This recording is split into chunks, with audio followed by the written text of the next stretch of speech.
issued a special marine warning for Atchafalaya and East Coast Blanche Bays. Coastal waters from intercoastal city to Cameron, Louisiana out 20 nautical miles. Coastal waters from lower Atchafalaya River to intercoastal city, Louisiana out 20 nautical miles until 11:30 a.m. Central Daylight Time.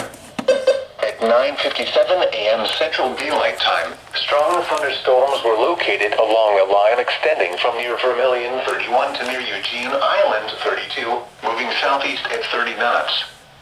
Hazard, wind gusts 34 knots or greater. Source, radar. Impact, small craft could be damaged and briefly higher winds and suddenly higher waves.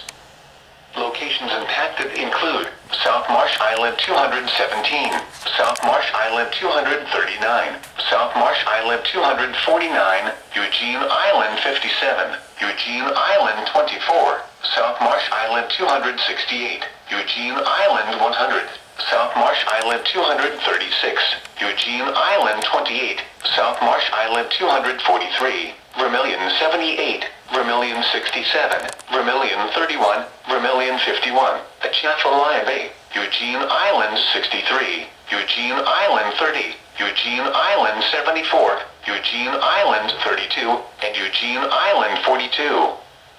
Move to safe harbor until hazardous weather passes. Frequent lightning is occurring with these storms. If caught on the open water, stay below deck if possible. Keep away from ungrounded metal objects.